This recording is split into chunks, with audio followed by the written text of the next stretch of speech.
जय हिंद दोस्तों, आपका स्वागत है आपके अपने पसंदीदा चैनल स्टडी एंड अपडेट्स में।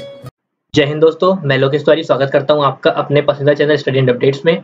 आज हम क्या करने जा रहे हैं? आज हम कंटिन्यू कर रहे हैं हमारी हिस्ट्री को, जो कि हम क्या कर रहे थे? हम कर रहे थे हमारी मॉडर्न हिस्ट्री, माने कि आधुनिक इतिहास।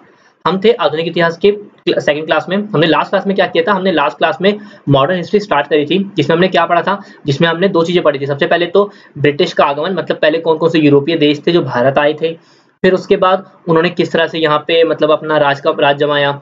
उस हमने कुछ वायसरायज के बारे में पढ़ा था, गवर्नर जनरल्स के बारे में पढ़ा था, और फिर हमने पढ़ा था 1857 का रिवॉल्ट, 1857 का विद्रोह हमने पढ़ा था। ये सब हमने लास्ट क्लास में कंप्लीट कर लिया था।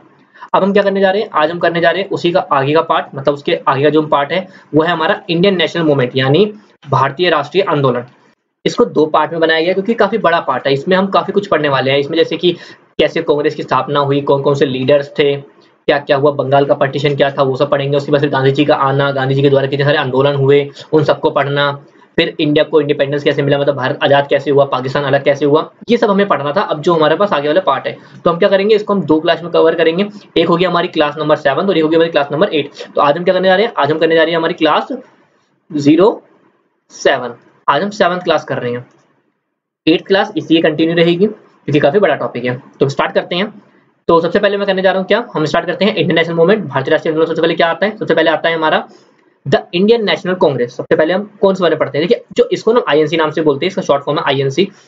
भारत के आजादी के टाइम पे आईएनसी का बहुत बड़ा रोल था, इसलिए इसने इतने साल तक राज भी किया। आज भी जो आपकी कांग्रेस है वो यही है, इंडियन नेशनल कांग्रेस ही है। इसके बारे में पढ़ते हैं। सबसे पहले, it was formed in 1885 by A.O. Hume. The first session was held in Bombay under W.C. Banerjee in 1885। जो कांग्रेस की स्थापना 1885 में हुई थी A.O. ह्यूम द्वारा। इसका पहला सत्र 1885 में हुआ था बंबई में, जिसकी अध्यक्षता W.C. बनर्जी ने करी थी। ठीक, इसके कौन कौन से उस टाइम पे मॉडरेट लीडर्स, क्या क्या मतलब मेन लीडर्स क्या थे उस टाइम पे? दादाभाई नारोजी, बदरुद्दीन तैयब जी, गोपाल कृष्ण गोखले, सुरेंद्रनाथ बनर्जी, आनंद मोहन बोस, ये सारे इनके क्या थे? उस टाइम के नेता थे। आगे बढ़ते हैं। इसके बाद जो नंबर आता है आपका पार्टीशन ऑफ बंगाल। देखिए, है तो इनके बीच में बहुत बड़ा एरिया, ऐसा नहीं कि इनके बीच में बहुत चीजें कट गई हैं, लेकिन जो जो मेन है जो आपको समझनी है वो जो ध्यान दीजिएगा। देखिए, इस चीज में एक चीज याद रखिएगा, जो अब आपको ये दो क्लासेस में कराऊंगा, चाहे क्लास नंबर 7 तो क्लास नंबर 8 होगी, इसमें ना आपको जो मेन फोकस होना चाहिए वो जो मैं आपको शॉर्ट नोट जो डिस्कस करता हूँ इस पे होना चाहिए, क्योंकि इसके ऊपर कुछ भी क्वेश्चन बन सकते हैं। मैं तो बहुत कम क्वेश्चन करा पाता हूँ आपको, क्योंकि हमारे पास टाइम कम होता है, बट जो टॉपिक मैं आपको समझा रहा हूँ इस पर ज्यादा फोकस करिए, क्योंकि अगर आपको ये समझ में आ गया तो इसके ऊपर जितने भी क्वेश्चन बनते हैं आप अच्छे से बना लेंगे। मैंने यहाँ पे काफी मेन टॉपिक जो मेन होता है उनको अच्छे पॉइंट्स आपको यहाँ पे समझा रखा है, तो प्लीज को ज्यादा ध्यान दीजिएगा। तो अगला क्या है हमारा? अगला है हमारा पार्टीशन ऑफ बंगाल, 1905 में हुआ था। अब देखिए, बंगाल विभाजन by Lord Curzon on 16 October 1905 में through a royal proclamation reducing the whole province of Bengal in size. Lord Curzon ने क्या किया था? 16 अक्टूबर 1905 को उसने एक घोषणा करी थी, इसमें बंगाल के पूरे प्रांत को छोटा कर दिया था। उनका रीजन क्या था बोलने का? उन्होंने कहा था हम छोटा इसलिए कर रहे हैं क्योंकि इसको संभाल पाना मुश्किल है, क्योंकि बंगाल बहुत बड़ा एडमिनिस्ट्रेशन है। उस टाइम पे बंगाल आपका जो आपका बांग्लादेश आज के टाइम पे है ना, जो वो भी बंगाल में ही था। तो आपका वेस्ट बंगाल, आपका असम, ये सारी चीजें एक ही में थी, तो इसको संभाल पाना बहुत मुश्किल था, एडमिनिस्ट्रेशन बहुत बड़ा हो गया था। तो इसलिए उन्होंने क्या करा? उन्होंने बंगाल का विभाजन कर दिया ताकि वो संभाल सके। लेकिन ये गलत था। उनका मेन रीजन तो यही था कि वो अलग करना चाहते थे, हिंदू मुस्लिम को अलग करना चाहते थे, उनका मेन रीजन यही था। आगे बढ़ते हैं। हमारा अगला है स्वदेशी मूवमेंट, 1905 में यही था। तो इसमें क्या? स्वदेशी आंदोलन में had its origin in the anti-partition movement of Bengal, Lal Bal Pal and Aurobindo Ghosh played an important role। जो बंगाल का विभाजन हुआ था उसके विरोध में ये आंदोलन चलाया गया था, स्वदेशी आंदोलन। मतलब इसमें क्या किया गया था कि स्वदेशी मतलब जो आपको आइटम इस्तेमाल करते हो, चाहे वो कपड़े हो गए, चाहे वो चीजें हो गई, वो आप अपने देश के इस्तेमाल करो, उनका इस्तेमाल मत करो। ये स्वदेशी मूवमेंट था। उसमें आपके जो लाल बाल पाल और अरबिंदो घोष ने बहुत महत्वपूर्ण भूमिका निभाई थी। लाल कौन? आपके लाला लाजपत राय, बाल माने बाल गंगाधर तिलक, और पाल माने बिपिन चंद्र पाल। इन तीनों ने बहुत महत्वपूर्ण भूमिका निभाई थी। ठीक है, आइए आगे बढ़ते हैं। हमारा अगला है मुस्लिम लीग। अब आते हैं मुस्लिम लीग। ये कब का है? ये है आपका 1906 का, 1906 का। Setup in 1906 by Aga Khan, Nawab Salimullah of Dhaka and Nawab Mohsin ul Mulk. The league supported the partition of Bengal and opposed the Swadeshi movement. This lead to communal difference between Hindu and Muslim. Muslim League की स्थापना आगा खान, ढाका के नवाब सलीमुल्लाह और नवाब मोहसिन उल हक द्वारा 1906 में स्थापित किया गया था। अब इस लीग ने क्या किया था? जो बंगाल का विभाजन हुआ था उसको समर्थन दिया था। इनको लगा कि यार वो बहुत अच्छी चीज है। और जो स्वदेशी मूवमेंट हुआ था, जो हमने आईएनसी ने किया था, कांग्रेस द्वारा किया था स्वदेशी मूवमेंट, उसको इन्होंने विरोध किया था कि यार ये गलत है, इसको मत करो। इससे और क्या हुआ था, इनके कारण हिंदू और मुस्लिम के बीच में एक सांप्रदायिक अंतर पैदा हो गया था। मुस्लिम लीग का मानना क्या था कि जो आपका हिंदू वर्ग है वो यहाँ पे डोमिनेट करता है और जो मुस्लिम लीग है उसको दबाया जा रहा है, तो उन्होंने इसलिए मुस्लिम लीग की स्थापना करी थी और वो इसलिए चाहते थे अलग कर दिया तो हमें अलग मौका मिल जाएगा अलग जाने का, ये उनका मेन मानना था। आगे बढ़ते हैं, हमारा अगला है सूरत सेशन। हम यहाँ पे जितने भी सेशन पढ़ेंगे ना, ये सेशन हमारे आईएनसी के, इंटरनेशनल कांग्रेस सेशन है ये, 1907 में हुआ था सूरत सत्र। आईएनसी ने यहाँ पे क्या हुआ था, आईएनसी दो हिस्सों में बढ़ गई थी, एक था एक्सट्रीमिस्ट और एक था मॉडरेट्स, यानी एक थे आपके उग्रवादी और एक थे नरमपंथी में विभाजित हो गया था। डिबेट क्या था, डिबेट था को स्वदेशी मूवमेंट के ऊपर। एक्सट्रीमिस्ट को जो लीड किया था वो किया था आपके लाल बाल पाल ने और मॉडरेट्स को किया था जीके गोखले ने। एक्सट्रीमिस्ट माने जो थोड़े से उग्रवादी, मतलब कि भैया हिंसा से काम करना है, थोड़ा तेजी में करना है, और जो आपके मॉडरेट्स थे ये मतलब आराम से काम करते थे, जो जीके गोखले, गोपाल कृष्ण गोखले थे इसके हेड। ठीक है, अगला आता है आपका गदर पार्टी। ये गदर पार्टी का रोल क्या था, गदर पार्टी 1913 की है, इसको फॉर्म किया था लाला हरदयाल ने, तरकनाथ दास ने और सोहन सिंह ने। इसका हेडक्वार्टर सैन फ्रांसिस्को में, सैन फ्रांसिस्को कहाँ पड़ता है, ये आपके यूएस में है। मतलब इस गदर पार्टी की स्थापना करने का रीजन क्या था, मेन रीजन इसका यही था कि ना हम जो भारत को हमें आजादी दिलवानी है तो उसका सपोर्ट हम सिर्फ भारत से ना करें, बाहर से भी करें, मतलब बाहर से प्रेशर डालना चाहते थे, ये उनका रीजन था। आगे बढ़ते हैं, हमारा अगला आता है होम रूल मूवमेंट। अच्छा, ये होम रूल मूवमेंट क्या है 1996 का। ठीक है, होम रूल मूवमेंट क्या था, मतलब कि हम ना ब्रिटिश साम्राज्य में अपना राज स्थापित करें, मतलब मेन रीजन ये था। Started by BG Tilak April 1916 at Poona and Annie Besant and S Subramaniam Adyar near Madras सितंबर 1916 में। मतलब बीजी तिलक ने, मतलब बाल गंगाधर तिलक ने अप्रैल 1916 में इसे स्टार्ट किया था पूना में, और एनी बेसेंट और मद्रास के पास अडायर में सुब्रमण्यम ने सितंबर में स्टार्ट किया था। मेन रीजन यही था, ऑब्जेक्टिव यही था, self government for India in the British empire, मतलब ब्रिटिश एम्पायर जो आपका ब्रिटिश होने चल रहा है उसमें अपनी खुद की सरकार बनाना, ये इसका मेन रीजन था। होम रूल मूवमेंट के बाद ही बीजी तिलक को हम लोकमान्य का दर्जा मिला था, मतलब लोकमान्य की उपाधि मिली थी। इनका पूरा नाम था लोकमान्य बाल गंगाधर तिलक, उसके बाद इनको उपाधि मिली थी। आगे बढ़ते हैं हमारे लखनऊ पैक्ट के बारे में, 1916 में हुआ था, between INC and Muslim League following a war between Britain and Turkey leading to anti British feeling among Muslim. Lucknow संधि में क्या हुआ था, ब्रिटेन और तुर्की के बीच युद्ध हुआ, मुस्लिम लीग के बीच, जिसमें क्या हुआ था, जब ब्रिटेन और तुर्की में ना युद्ध हुआ था तो उसमें ना मुस्लिम लीग का क्या हुआ, इनका ना मुसलमानों के बीच एक ना विरोध हो गया था कि ब्रिटिश ना मुसलमानों के विरोध जा रहे हैं, क्योंकि आपका खलीफा, आपने पढ़ा था तुर्की में जो खलीफा था उनको मतलब खत्म कर दिया गया था। तो मुस्लिम लीग को ये लगा ना कि जो ब्रिटिश क्या कर रही है, ब्रिटिश एक तो वर्ल्ड वॉर के दूसरे इसमें थी और दूसरे ग्रुप में आपकी तुर्की थी, तो जो टर्की था तो वहां पे ना खलीफा थे, तो ये माना गया था कि ब्रिटिश उनके खिलाफ जा रही है, तो ये मुस्लिम लीग को अच्छा लगा, तो यही आपका लखनऊ पैक्ट में था। ठीक, अब आते हैं हम रॉलेट एक्ट। अब हम जो रॉलेट एक्ट आ रहे हैं, अब मैं आपको बताता हूँ, रॉलेट एक्ट से पहले एक पार्ट था, अब क्या आते हैं, अब आपके आते हैं गांधी जी का आगमन। अब आते हैं आपके गांधी जी। गांधी जी कहाँ थे, गांधी जी साउथ अफ्रीका में थे, वहां से भारत आते हैं। भारत गांधी जी कब आए थे, गांधी जी आए थे आपके जनवरी 9 1915 में आपके गांधी जी भारत आए थे। जब ये इंडिया आए थे तो उस टाइम पे क्या था, इनके जो दोस्त थे गोपाल कृष्ण गोखले, उन्होंने इनको राय दी थी कि आपको कोई भी आंदोलन स्टार्ट करना है, कुछ भी आपको करना है, तो उससे पहले आप पहले भारत घूमो, आपको ये देखो कि भारत में क्या क्या प्रॉब्लम आ रही है, कौन सा वर्ग ज्यादा प्रॉब्लम फेस कर रहा है, कहाँ पे है। तो उन्होंने पूरा एक साल कुछ नहीं किया, उन्होंने पूरा एक साल भारत का भ्रमण किया था, उन्होंने भारत देखा था कि भारत में क्या है, लोग कैसे प्रॉब्लम फेस कर रहे हैं, क्या हम कर सकते हैं। ठीक है, सबसे पहले जो उन्होंने मूवमेंट स्टार्ट किया था वो था आपका चंपारण। चंपारण आपके बिहार में है, वहां पे इन्होंने अपना आंदोलन किया था, इनका पहला आंदोलन था चंपारण आंदोलन। उसमें क्या हुआ था, उसमें किसानों की प्रॉब्लम आ रही थी। प्रॉब्लम क्या थी, अंग्रेज उन पर दबाव डाले थे नील की खेती करने के लिए, लेकिन प्रॉब्लम क्या थी कि नील की खेती करने से क्या होता था, जो आपकी फसल होती थी, जिस खेत पे आपने नील की खेती करी है, फिर वो एक तरह से अपनी उपजाऊ क्षमता खो देती थी कुछ टाइम बाद, तो इसलिए लोगों को नील की खेती करना पसंद नहीं आ रहा था, और अंग्रेजों को डिमांड थी नील की, तो वो उनको फोर्स करते थे कि आप नील की खेती करो। तो उसके खिलाफ गांधी जी ने आंदोलन किया था, अपना पहला आंदोलन चंपारण में। कब किया था, ये किया था उन्होंने 1916 में। ठीक है, फिर अगला हुआ था अहमदाबाद मिल वर्कर के लिए उन्होंने काम किया था, मतलब अहमदाबाद मिल स्ट्राइक थी। वहां पे मिल में लोगों को पैसे अच्छे नहीं मिल रहे थे, मतलब उनकी इच्छा की यार हमें सही से सैलरी पूरी नहीं मिली, सैलरी कम मिल रही है हमें, तो उसके खिलाफ ना गांधी जी ने उनका साथ दिया था। ये हुआ था अहमदाबाद मिल स्ट्राइक हुई थी आपके 1917 में। और इसके बाद जो आंदोलन हुआ था वो था आपका खेड़ा सत्याग्रह। खेड़ा सत्याग्रह क्या था, खेड़ा आपका गुजरात का एक गांव का मतलब एक एरिया पड़ता है। खेड़ा में क्या प्रॉब्लम आ रही थी, खेड़ा में ना लोगों की ना फसल खराब हो गई थी, कोई डिजास्टर आ गया तो उससे लोगों की फसल खराब हो गई थी, तो उन्होंने गांधी जी से हेल्प मांगी। तो गांधी जी ने वहां पे क्या किया था, गांधी जी ने अपना पहला सत्याग्रह किया था, खेड़ा सत्याग्रह नाम से फेमस है। उसमें क्या था, सत्याग्रह मतलब होता है सत्या का आग्रह, मतलब सत्या के लिए जाना। तो गांधी जी ने उसमें किया क्या था, जब उन्होंने गांधी जी को अपनी प्रॉब्लम बताई कि यार हमारी तो सारी फसल खराब हो गई है, लेकिन फिर भी अंग्रेज हमसे क्या कर रहे हैं, हमसे कर मांग रहे हैं। गांधी जी ने कहा कि अंग्रेजों का खुद का रूल है कि अगर, उन्होंने अपना एक प्रस्ताव पेश किया था कि अगर आपकी फसल इस तरह खराब होती है तो आपको कर नहीं देना पड़ेगा, उल्टा आपको मुआवजा मिलेगा। तो गांधी जी ने उस चीज को उनको याद दिलाया, और इस तरह से उनकी मदद करी थी। तो ये हुआ था खेड़ा सत्याग्रह हुआ था 1918 में। ये गांधी जी के 3 आंदोलन थे उनके आने के बाद। पहला 1916 में चंपारण, 1917 में अहमदाबाद मेल स्ट्राइक और 1918 में आपके खेड़ा सत्याग्रह। इसके बाद जो स्टार्ट किया था वो था आपका रॉलेट एक्ट। ये क्या था? मार्च 18 1919 में, 18 मार्च 1919 में। This gave unbridled power to the government to arrest and imprison suspect without trial. Rowlatt Satyagraha was started against the act. This was the first country wide agitation by Gandhi ji. जो आपका ये रॉलेट एक्ट था, इसमें था क्या? इसमें जो पुलिस थी, गवर्नमेंट ने उसको बहुत बड़ी पावर दे दी। उसमें क्या कहा गया कि आप किसी को भी, तो आप उसको बंदी बना सकते हो, उसको हिरासत में ले सकते हो बिना कोई उस पर केस चलाए, बिना कोई ट्रायल के आप उसको जेल में डाल सकते हो। तो ये तो बहुत गलत था। तो गांधी जी ने क्या किया था? इसके खिलाफ रॉलेट सत्याग्रह अधिनियम लाए थे। ये गांधी जी का पहला ऐसा मतलब आंदोलन था जो पूरे देश के लिए था, मतलब पूरे देशव्यापी था। तो याद रखना कि रॉलेट जो सत्याग्रह था वो गांधी जी द्वारा पहला सत्याग्रह था जो पूरे मतलब वर्ल्ड, पूरे इंडिया के लिए था एक तरीके से। अब हम आते हैं जलियांवाला बाग मैसेकर की तरफ। ये क्या था आपका? जो जलियांवाला बाग आपका हत्याकांड था, ये क्या था? अमृतसर में लोग इकट्ठा हुए थे, लोग अपना फैसला मनाने इकट्ठा हुए थे, लेकिन अंग्रेज परेशान थे। क्यों थे? क्योंकि रॉलेट सत्याग्रह चल रहा था। तो उनको लगा रहा था कि ना लोग इसका विरोध कर रहे हैं। तो लेकिन गलती रीजन तो ये था नहीं, अमृतसर में लोग अपना फेस्टिवल मनाने के लिए आए थे, अपना मतलब त्योहार मनाने आए थे। तो वहां पे क्या था? उन्होंने क्या था? वहां पे मार्शल लॉ लगा रखा था। मार्शल लॉ क्या कहता था कि वहां पे आप कहीं भी 3-4 लोग इकट्ठा होकर मतलब बात नहीं कर सकते, कुछ कर नहीं सकते हो। लेकिन भाई वो तो फेस्टिवल मनाने, वहां तो मेला लगा हुआ था, तो लोग तो वहां पे काफी सारे आए थे। तो उस टाइम पे क्या हुआ? जनरल डायर आए अपने लोगों के साथ, उन्होंने कुछ नहीं सोचा, कुछ नहीं देखा, ना कोई वार्निंग दी, उन्होंने सीधा गोली चलाना स्टार्ट कर दिया और वहां पे काफी लोग मारे गए थे। ब्रिटिश के अकॉर्डिंग तो वहां पे सिर्फ 200-250 लोग मारे गए थे, लेकिन ऐसा हकीकत नहीं था, वहां पे कम से कम 1000 से 1500 लोग मारे गए थे।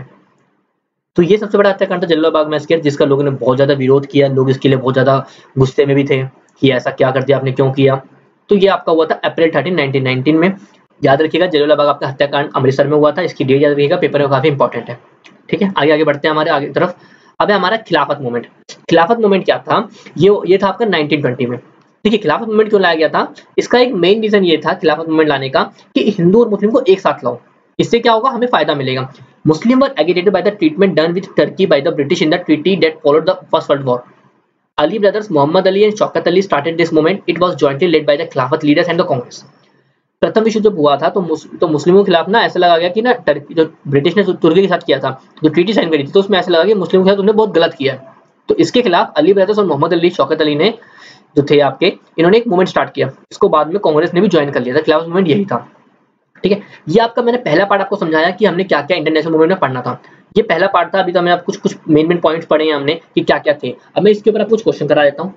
जो नेक्स्ट क्लास हम करेंगे उसमें जो बाकी का पार्ट आता है, इसके बाद हमारे बहुत सारे मूवमेंट थे, जैसे नॉन कोऑपरेशन मूवमेंट, आपका आशेवा आंदोलन, सविनय अवज्ञा आंदोलन, civil disobedience movement, Simon commission, फिर उसके बाद सॉल्ट सत्याग्रह।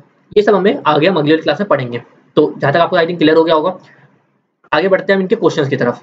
तो हमारे पास क्वेश्चन है हमारे पास। तो हमारा पहला क्वेश्चन जो आता है वो है हमारा, when was the Indian National Congress stabilized? भारतीय राष्ट्रीय कांग्रेस की स्थापना कब हुई थी? अभी आपने ऊपर क्वेश्चन पढ़ा है, इसका आंसर क्या था? इसका आंसर था आपका 1885। एडी 1885 में भारतीय राष्ट्रीय कांग्रेस की स्थापना हुई थी।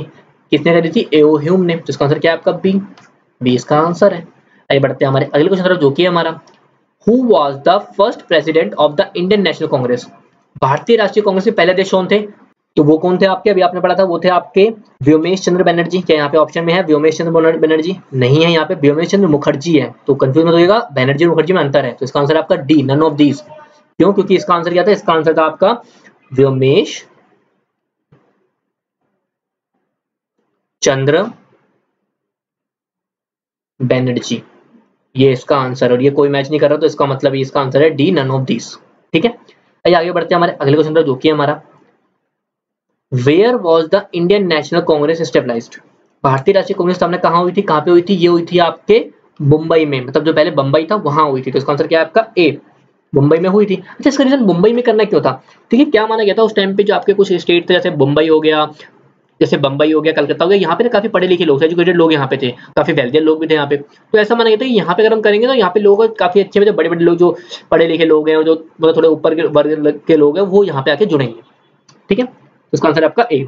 आगे बढ़ते हैं हमारे अगले क्वेश्चन, जो कि हमारा, which of the following is not related to Lal, Bal and पाल? लाल, बाल और पाल से संबंधित कौन नहीं है? तो लाला लाजपत राय, बिपिन चंद्र पाल, बाल गंगाधर तिलक।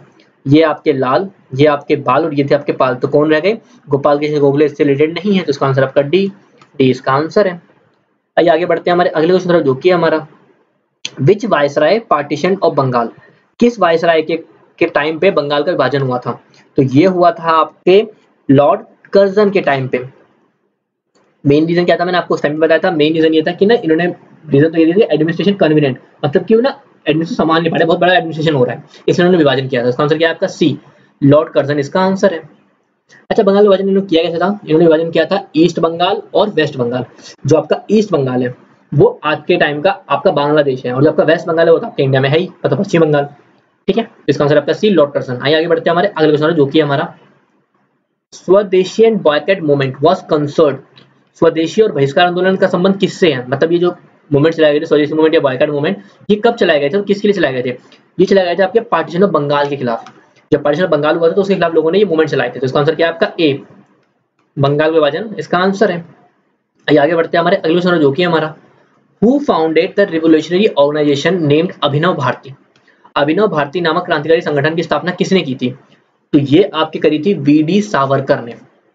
ठीक है, इसको आप यंग इंडिया सोसाइटी के नाम से जानते हो। अब इसकी फॉर्म, तो इसको फॉर्म किया था दो भाइयों ने, वी.डी. सावरकर और गणेश दामोदर ने, दो भाई थे, 1904 में। 1904 में इसकी स्थापना हुई थी। अच्छा, इसको स्थापना करी क्यों थी?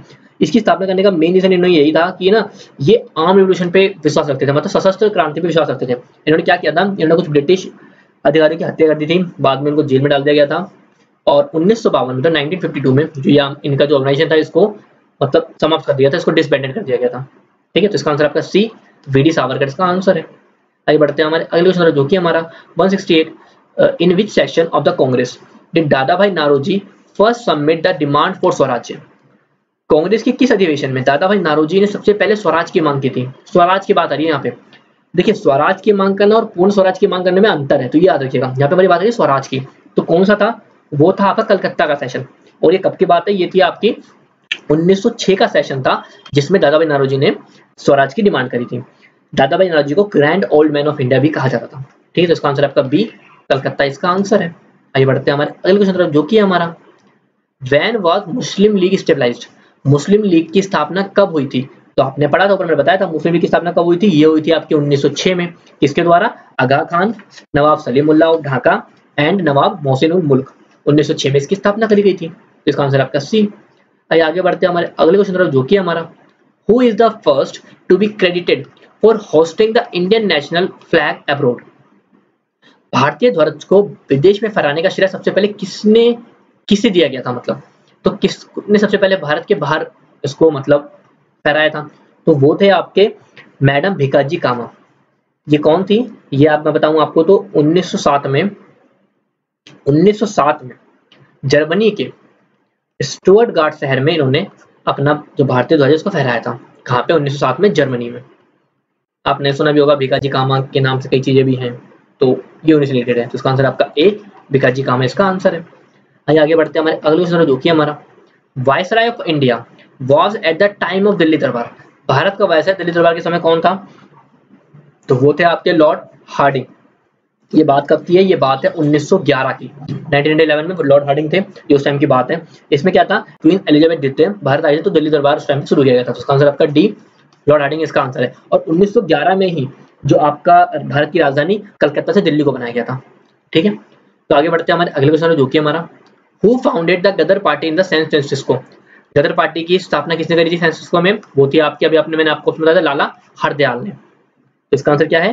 लाला हरदयाल कब करी थी? 1913 में। तो इसका आंसर है आपका सी, लाला हरदयाल इसका आंसर है। आइए आगे बढ़ते हैं हमारे अगले क्वेश्चन, जो कि हमारा who stabilize the first home rule league in India, भारत में प्रथम होम रूल मूवमेंट की स्थापना किसने की थी? देखिए, उस टाइम पे दो नाम थे, बाल गंगाधर तिलक और एनी बेसेंट, दो थे, लेकिन पहले करी थी बाल गंगाधर तिलक ने अप्रैल में, और एनी बेसेंट ने करी थी आपके सितंबर में। तो अप्रैल 1916 में किसने करी थी? बाल गंगाधर तिलक ने। कहाँ पे? पूना में। जिसका आंसर क्या आपका बी, बीजे तिलक इसका आंसर है। मतलब क्या था होम रूल मूवमेंट का? मतलब सेल्फ गवर्नमेंट, मतलब कि ब्रिटिश साम्राज्य में भी हमारी खुद की गवर्नमेंट बने। ठीक है, आइए आगे बढ़ते हैं। तो अगला क्वेश्चन हमारा when did the Jallianwala Bagh incident happen, Jallianwala Bagh घटना कब हुई थी? तो इसकी डेट तो आई थिंक आपको हमेशा याद रहनी चाहिए, मत बोलो कभी भी। तो वो था आपका 13 अप्रैल 1919। इसका आंसर क्या है आपका सी, 13 अप्रैल 1919 में जलियांवाला बाग हत्याकांड हुई थी। कहाँ पे हुई थी? अमृतसर में। इसके ऊपर मैंने आपको शॉर्ट में काफी कुछ बताया था, तो प्लीज अगर आपने नहीं सुना तो उसको ऊपर जाकर दोबारा सुनिए, क्योंकि बहुत इंपॉर्टेंट चीजें मैंने उस टाइम बताई थी जो आपको पता होनी चाहिए। इसने कौन था उस टाइम पे जनरल? General Dyer. ठीक है, तो इसका आंसर आपका सी, 13 अप्रैल 1919 में। आइए आगे बढ़ते हैं। आगे बढ़ने से पहले मैं आपको कुछ बताना चाहता हूँ, हमने क्या कर रखा है, हमने आपके लिए कुछ मॉक टेस्ट प्रिपेयर कर रखे हैं। मैं आपको हर क्लास में बताता हूँ कि मॉक टेस्ट में करना क्या और कैसे करना है। आपको आई थिंक आइडिया लग गया होगा, मैं फिर से बता देता हूँ। आपको कुछ यहाँ पे लिंक दिया जाएगा डिस्क्रिप्शन में, अभी जो क्वेश्चन आप पढ़ रहे हो या इसके ऊपर और जो कुछ क्वेश्चन बन सकते हैं हमने वहाँ पे तैयार कर रखे हैं। आपको उसको अटेम्प्ट करना है, जो क्वेश्चन आपने पढ़े हैं या और जो क्वेश्चन बन सकते हैं उसको करना है। उनको करने के लिए अगर आपको डाउट आ रहा है तो आप जो शॉर्ट नोट आपको समझाया है इस क्लास में जो स्टार्टिंग में, आप उसको दोबारा समझ लीजिए, उससे आपको और ज़्यादा हेल्प मिल जाएगी। तो लिंक आपको डिस्क्रिप्शन में मिल जाएगा। कोई भी प्रॉब्लम आती है, कोई भी दिक्कत है तो आप कमेंट करके आप हमसे पूछ सकते हैं। आगे बढ़ते हैं हमारे अगले क्वेश्चन पर, जो कि हमारा where did Mahatma Gandhi first use of Satyagraha in India? Mahatma Gandhi ने भारत में पहली बार सत्याग्रह कहाँ किया था? अगर आपने पीछे मेरा पूरा शॉर्ट नोट सुना होगा तो वहां पे मैंने आपको बताया था कि सत्याग्रह कहाँ किया था। पहला सत्याग्रह वो था आपका खेड़ा सत्याग्रह। देखिए, चंपारण था आपका मूवमेंट, चंपारण आंदोलन था, अहमदाबाद आपकी मिल स्ट्राइक थी, लेकिन खेड़ा एक सत्याग्रह था। सत्याग्रह मैंने सत्या का आग्रह करना, सत्या के लिए आगे जाना। तो खेड़ा सत्याग्रह कब हुआ था? 1918 में। खेड़ा कहाँ पे? खेड़ा गुजरात में पड़ता है। तो इसका आंसर है आपका बी, खेड़ा इसका आंसर है। कहाँ पे? गुजरात में। और कब? ये था आपका 1918 में। ठीक है, तो आगे बढ़ते हैं हमारे अगले क्वेश्चन जो कि हमारा अमंग द लीडर्स ऑफ खिलाफत मूवमेंट वर। खिलाफत आंदोलन के नेताओं में से कौन थे? इनमें से कौन से जो खिलाफत मूवमेंट में नेता थे? नाम आता है Mohammad Ali, Abul Kalam Azad, Shaukat Ali, all of the above. देखिए, मोहम्मद अली शौकत अली थे ना, अबुल कलाम आजाद भी थे। इसका आंसर क्या है? इसका आंसर है D, all of the above. खिलाफत मूवमेंट में ये सारे लीडर्स थे। खिलाफत क्यों बनाया गया था मैंने आपको ऊपर शॉर्ट में समझा रखा है। तो इसका आंसर आपका D, all of the above. आगे बढ़ते हैं। When was Swaraj party founded? Swaraj party की स्थापना कब हुई थी? स्वराज पार्टी की जो स्थापना हुई थी वो हुई थी आपकी 1923 में। किसके द्वारा हुई थी? ये हुई थी आपके मोतीलाल नेहरू,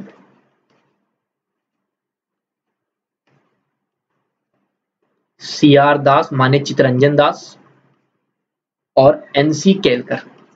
ये तीन लोग थे, इनके द्वारा आपके स्वराज पार्टी की स्थापना करी गई थी। तो इसका आंसर है आपका बी, 1923 में इसका स्थापना करी गई थी। आइए आगे बढ़ते हैं हमारे अगले क्वेश्चन जो कि हमारा who was the founder of Swaraj party? Swaraj party के संस्थापक कौन थे? मैंने अभी आपको पिछले ही क्वेश्चन में बताया था स्वराज पार्टी के संस्थापक कौन थे। मोतीलाल नेहरू, चितरंजन दास। जवाहरलाल नेहरू नहीं, जिसका आंसर क्या आपका बोथ ए एंड सी इसका आंसर है। तो डी, कब हुई थी स्थापना? इसकी स्थापना हुई थी 1923 में। तो ये भी आपको याद रखना है। आइए आगे बढ़ते हैं हमारे अगले क्वेश्चन तरफ जो कि है हमारा who started the servants of India society? Servants of India society की शुरुआत किसने करी थी? ये करी थी आपके गोपाल कृष्ण गोखले ने। कब करी थी? 1905 में। इसका रीजन क्या था? इसका रीजन ये था, देखिए उस टाइम पे प्रॉब्लम क्या थी ना, लोग एक दूसरे को समझ नहीं पाते थे। लोग समझ पाते कि हमें करना क्या है। तो ये इन्होंने स्टार्ट किया था गोपाल कृष्ण गोखले जी ने कि लोगों को ट्रेन करो, लोगों को मतलब समझाओ, उनको एक साथ लाओ ताकि वो देश के लिए कुछ कर सके। तो इसका आंसर है आपका बी, गोपाल कृष्ण गोखले ने 1905 में सर्वेंट्स ऑफ इंडिया सोसाइटी की स्थापना करी थी। आइए आगे बढ़ते हैं हमारे अगले क्वेश्चन जो कि हमारा who among the following revolution arise was executed by the British? निम्नलिखित क्रांतिकारियों में से कौन अंग्रेजों द्वारा निष्पादित किया गया था? मतलब इनमें से कौन है जिसको अंग्रेजों ने मतलब मारा था या एक तरह से उसकी हत्या करी थी? तो वो थे आपके कौन कौन थे? जतिन दास, चंद्रशेखर आजाद, राजगुरु या कल्पना दत्त? तो इसका आंसर है राजगुरु। चंद्रशेखर आजाद को अंग्रेजों ने नहीं मारा था, उन्होंने खुद अपने आप को मारा। जब वो फंस गए थे, जब वो पकड़ में आ गए थे, उन्होंने कहा था अब कोई रास्ता नहीं भागने का, तो उन्होंने अपने आप को ही अपनी गोली मार ली थी। लेकिन राजगुरु आपने पढ़ा होगा, तीन लोग थे, भगत सिंह, राजगुरु और सुखदेव। इन तीनों को अंग्रेजों ने फांसी दी थी। कब? 23 मार्च 1931 में। अच्छा, इनको फांसी क्यों दी गई थी? इनको फांसी दी गई थी, इनके ऊपर एक हत्या का केस था लाहौर 1928 में। 1928 में लाहौर में इनके ऊपर एक केस था कि इन्होंने एक ब्रिटिश ऑफिसर जेपी सॉन्डर्स की हत्या करी है, तो उसके खिलाफ इन तीनों को फांसी चढ़ाई गई थी। तो राजगुरु इसका आंसर है। कब दी गई थी इनको फांसी? मैं उसको दोबारा बता देता हूं, 23 मार्च 1931 में दी गई थी इनको फांसी। क्या इनके ऊपर केस था? इनके ऊपर केस था कि इन्होंने 1928 में लाहौर में जेपी सैंडर्स जो आपके ब्रिटिश ऑफिसर थे उनकी हत्या करी थी। इसका आंसर क्या आपका सी, राजगुरु इसका आंसर है। आगे बढ़ते हैं हमारे अगले क्वेश्चन जो कि हमारा the national anthem was first sung in the year 1911 at the annual session of the Indian National Congress held at. भारतीय राष्ट्रीय कांग्रेस के वार्षिक सत्र में सर्वप्रथम 1911 में राष्ट्रगान गाया गया था। वो गाया गया था आपके कलकत्ता सेशन में 1911 में। कब था? में एग्जैक्ट डेट थी 27 दिसंबर 1911 एग्जैक्ट डेट थी जहां पे आपके पहली बार नेशनल एंथम गाया गया। इसका आंसर क्या है आपका ए, कोलकाता इसका आंसर है। आइए आगे बढ़ते हैं हमारे अगले क्वेश्चन जो कि हमारा Bal Gangadhar Tilak was given the epithet of Lokmanya during. Bal Gangadhar तिलक को लोकमान्य की उपाधि दी गई थी, कब दी गई थी? ये दी गई थी, मैंने आपको उस टाइम बताया था होम रूल मूवमेंट। जब होम रूल मूवमेंट आया था तो उस टाइम के बाद उनको लोकमान्य की उपाधि दी गई थी। तो इसका आंसर क्या आपका ए, होम रूल मूवमेंट इसका आंसर है। ये आगे बढ़ते हैं हमारे अगले क्वेश्चन जो कि हमारा in which year Gandhi ji established Sabarmati Ashram in Gujarat. किस वर्ष गांधी जी ने गुजरात में साबरमती आश्रम की स्थापना की थी? तो ये करी थी आपके 1917 में। एग्जैक्ट डेट अगर मैं आपको बताऊं तो जून 17 1917 में करी थी। ठीक है, आश्रम क्या था उस टाइम? तुमने आश्रम बनाया था इनके दो आश्रम थे, एक था साबरमती आश्रम गुजरात में और एक था आपका सेवाग्राम आश्रम, ये पुणे में था। तो बाद में जो ये आपका आश्रम था साबरमती आश्रम, इसको एक तरह से हेडक्वार्टर बन गया था किसी भी मूवमेंट्स के लिए गांधी जी द्वारा। इसका आंसर क्या आपका बी, 1917 इसका आंसर है। आइए आगे बढ़ते हैं हमारे अगले क्वेश्चन जो कि हमारा खेड़ा सत्याग्रह ऑफ 1918 वाज रिलेटेड टू। 1918 का जो खेड़ा सत्याग्रह था ये किससे संबंधित था? ये संबंधित था आपके रिमिनिशन ऑफ लैंड रेवेन्यू, भू राजस्व की छूट। तो मैं आपको पहले ही शॉर्ट में बताया था, मैंने आपको बताया था खेड़ा सत्याग्रह आपको गुजरात में हुआ था। वहां पे लोगों को क्या प्रॉब्लम आ रही थी कि वहां पे उनसे कर लिया जा रहा था, उनकी फसल खराब हो गई थी। तो गांधी जी ने उस टाइम जो मदद करी थी, मदद तो इस तरह करी थी, उन्होंने बताया था कि आपको यहाँ कुछ करना नहीं है। ये तो गांधी जी को खुद का रूल चलता आ रहा है कि अगर ऐसा कुछ होता है तो आपको कुछ नहीं करना पड़ता। तो इसका आंसर आपका सी, रिमिशन ऑफ लैंड रेवेन्यू इसका आंसर है। आइए आगे बढ़ते हैं हमारे अगले क्वेश्चन जो कि हमारा which act was known as black law. किस अधिनियम को ब्लैक लॉ के नाम से जाना जाता है? तो ये था आपका कौन सा? ये था आपका रॉलेट एक्ट। रॉलेट एक्ट को रॉलेट एक्ट कब आया था? यह आया था आपका 1919 में। इसमें क्या था? इसमें पुलिस ऑफिसर को अपने आप ही आजादी दी गई थी कि वो किसी को भी बिना ट्रायल के अरेस्ट कर सकता है। तो इसके खिलाफ लोगों ने रॉलेट सत्याग्रह किया था। ये आपको याद होगा, ये भारत गांधी जी द्वारा पहला मास मूवमेंट था। तो इसका आंसर आपका सी, रॉलेट एक्ट इसका आंसर है। तो यहाँ हमारी क्लास खत्म होती है। हम मिलेंगे अगली क्लास में। अगली क्लास में हम क्या करेंगे मैं आपको बताया था, हम अगली क्लास में इसी को कंटिन्यू करेंगे। जो हमारा इंडियन नेशनल मूवमेंट है इसका पार्ट 2 करेंगे, जिसमें क्या क्या पढ़ेंगे वो मैं आपको पहले बता चुका हूँ। तो मिलते हैं फिर आपसे अगली क्लास में। आपको कोई भी दिक्कत आई हो तो आप कमेंट करके हमसे पूछ सकते हैं। मिलते हैं आपसे अगली वीडियो में, तब तक के लिए नमस्कार।